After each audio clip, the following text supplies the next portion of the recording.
Am I the a-hole for telling my son he owes nothing to his new family? My 50-male ex-wife, Jane, 38 female, and I divorced 3 years ago. We have a 14-year-old son. My ex-wife recently remarried to a guy named Anthony. Anthony has a 12-year-old son.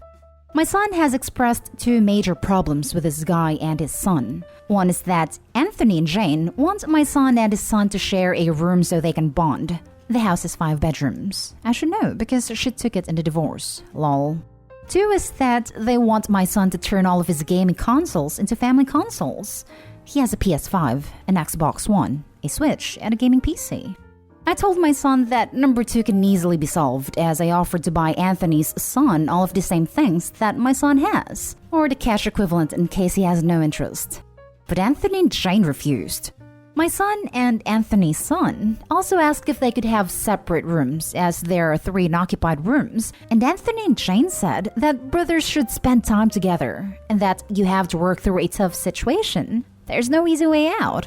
I told my son that this is BS, as there is a solution that would easily solve all of these problems, and that he owes them nothing. Yesterday, I got an angry call from Jane, saying that I'm exhibiting a white savior complex. Everyone involved is white, so I don't know how that pertains to this, by offering to buy new stuff, and that the poison lies I'm feeding my son are ruining her new marriage. She also said that my son needs to be a brother to Anthony's son, to which I replied that forcing a relationship will only cause resentment. She called me an a-hole and out of touch, but I don't see how I'm the villain here. So, am I the a-hole? Now for the top comments. Not the a-hole. I was forced to share a room with my stepsister after meeting her once. She stole from me, was constantly on her laptop at night so I could never sleep, and when she was nice, we still didn't bond much. It wasn't until adulthood when we weren't living together that we started to get close and she took me to do things I've never done before. It's kinda crazy that he should be forced to share all of his consoles with someone against his will when they were bought for him. It was also kinda cool that you offered to buy the other kid the same thing. Also, at 14, guys need a little more privacy, and I'm sure even a 12-year-old wants his own privacy. They should just take them to events together or take them to arcades together to have them bond. Why would 2 teenage boys need privacy in their bedrooms? Everything about the wife's behavior is going to push the son away and cause major resentment all around. You cannot force anyone to bond, especially not by mistreating them into it. Not the a-hole. Yeah, I feel bad for both boys here. The mom is basically setting up a situation where they will both resent each other. If you want 2 kids to never bond, this plan is an excellent way to accomplish that. Not the a-hole. Your ex and her new husband sure are though. Your son shouldn't be forced to share a room when there are plenty available, nor give up his things to appease the adults in the house. Not sure your custody situation, but this is definitely something that should be brought up. Exactly. Not the a-hole. Your ex and new partner are so close-minded. The boys can still bond while having separate rooms. Their forcing will only cause them to hate the other. Not the a-hole. Your ex sounds nuts and is humiliating your son by forcing 2 new people in his life and by having to live in another man's house that used to be his house. File for sole custody citing emotional abuse. My son doesn't want me to file for sole custody as he is afraid that would permanently cut off his relationship with his mother. He just wants her to understand his needs. Maybe majority custody then? Yeah, I think I'm going to talk to him about the fact that his mom is too enamored with her new husband to put his needs first. Now for the next story. Am I the a-hole for blowing up after I found out my husband dropped our daughter off at my cousin's practice? I, female 33, work long stressful hours. I'm a nurse with a busy work schedule due to lack of staff and working in a very demanding unit. I have a 1-year-old daughter. My husband and I take turns to take care of her. He manages well, but he always says that he does everything from Sunday to Tuesday, while I handle everything from Wednesday to Friday. Then we do it together. My husband works 3 days a week on routine shifts. Unlike me, sometimes I don't get enough sleep. Last week was so busy in the unit I work in. I had an unexpected 16-hour shift on Thursday. I realized it's my turn to take care of our daughter. I was counting on going home early, but with 16 hour, I needed someone to watch her. I asked my husband to take the day and watch her, and he said okay, and told me not to worry at all. He'd stay home all day, no problem, even though he had a meeting with his friend group for lunch. At 2 p.m., I got a call from my older cousin, who I consider a sister to me, telling me my husband dropped our daughter off at the dental practice my cousin works in at 10 a.m. to go see his friends and hasn't got back. She told me to either call him to come get her or I needed to come myself since she was too busy with work. I was livid. I called him, but he didn't answer. I immediately called my mom to go pick my daughter up because I couldn't leave the hospital. My husband didn't return my calls, only texted me saying he was at home all day with our daughter, till he found out our daughter was at my mom's place. I argued with him on the phone, and he then brought her home. After I arrived home, I lost it and yelled at him for lying. I called him unreasonable for prioritizing his friends over his daughter. He argued, pointing out it wasn't true, and I was being unfair since it wasn't his day off the week but was being supportive of me and didn't want me to be stressed out.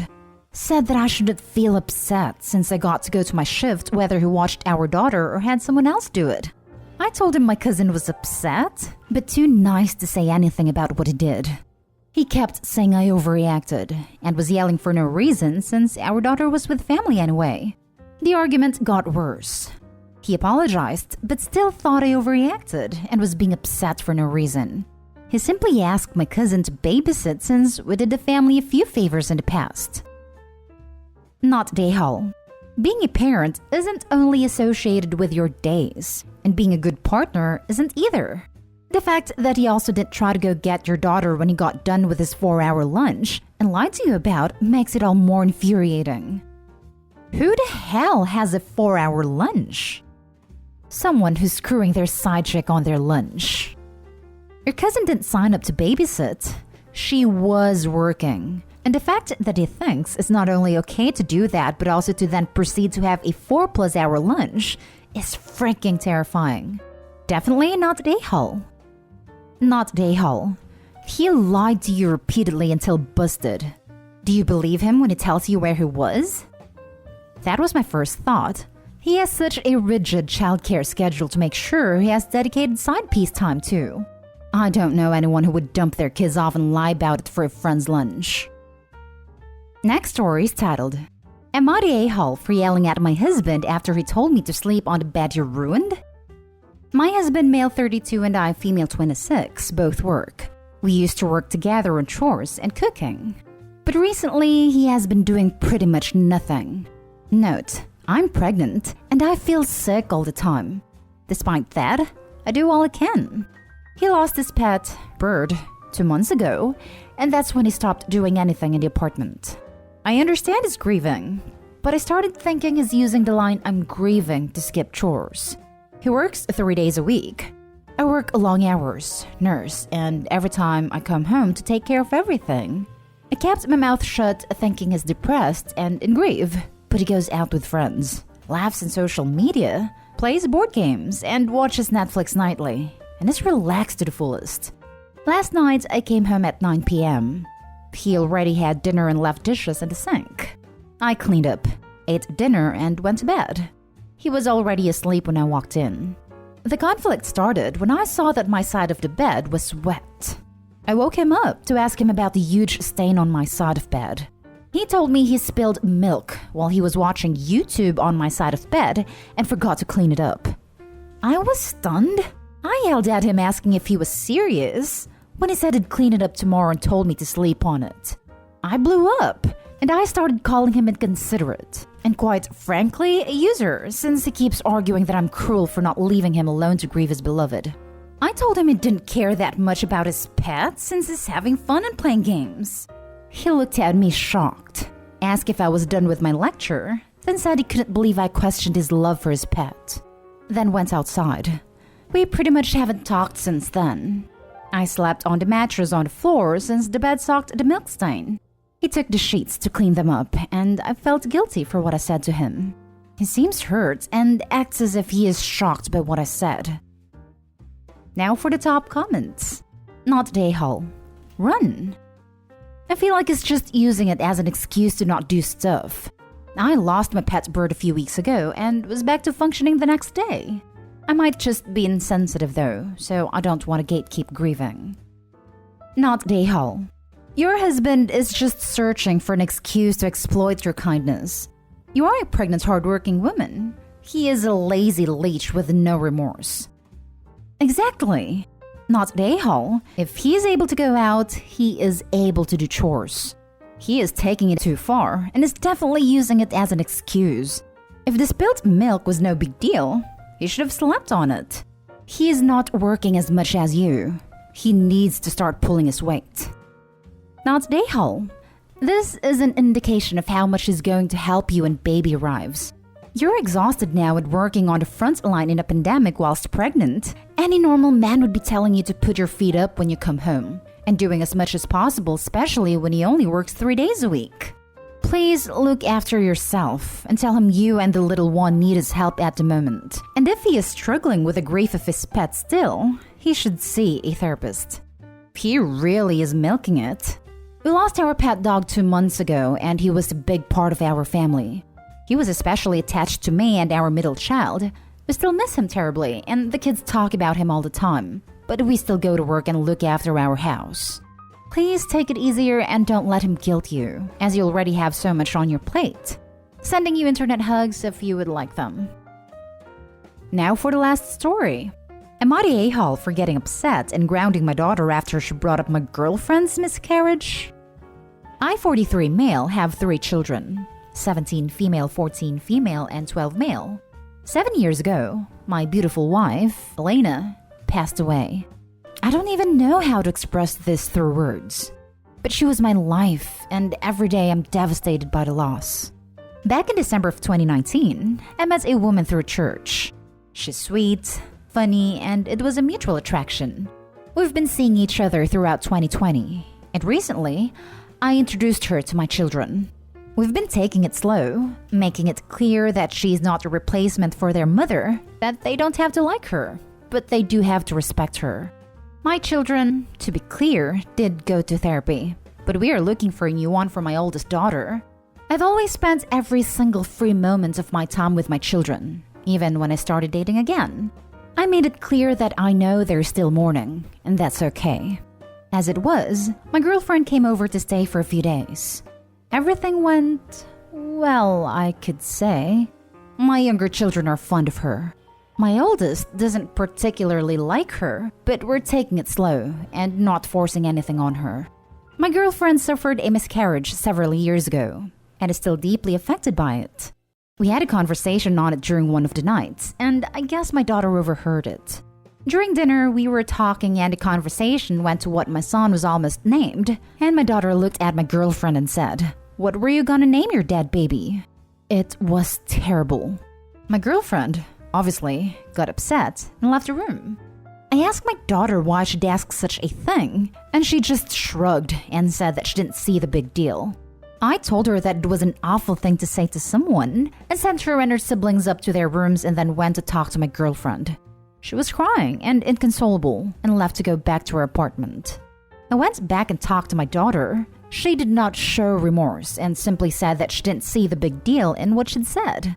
I told her that my girlfriend was upset and that while I understood that she was still mourning, that didn't make what she said okay. I told her that she was grounded for 2 weeks, no electronics. She got angry, but just wanted to be left alone, so I did. Next thing I know, I get a call from Elena's mother, who told me that I shouldn't have grounded my daughter because she was still adjusting to having another mother figure in her life, and that I shouldn't punish her for just being upset. She admitted that what my daughter said was wrong, but also said that I was squashing my daughter's feelings and being angry for no reason. I guess I can see both sides. But on one hand, I feel like I'm betraying my daughter, and on the other, I feel like I'm betraying my girlfriend and I need unbiased opinions. Edited, I apologize for forgetting. My girlfriend is 36 years old. Not Dayhall. Your daughter is 17, old enough to realize that bringing up sensitive and painful topics is not expressing her feelings. She knows she said a cruel thing, likely with the intent to drive away your new girlfriend. She's not showing remorse because hurting her was almost certainly her actual intent. Not Dayhall. She's clearly lying. She knows exactly what's wrong with what she asked. These aren't little kids. They're teenagers. And what you've described sounds like a cold, calculated move designed to upset your girlfriend. She's old enough to know that eavesdropping is wrong, that questioning people about deeply personal stuff, like a miscarriage, is wrong, and sharing someone else's secrets publicly is wrong. Exactly. Opie's not punishing his daughter for having feelings. Opie's punishing her for being deliberately cruel. Not Dayhall. She's been grieving for 7 years. She doesn't get to use that as an excuse to be a horrible person. She needs to learn this now. Also, how did Elena's mom find out if your daughter isn't supposed to be using electronics? Ooh, good catch. One of the siblings helped, or she's got a hidden device somewhere.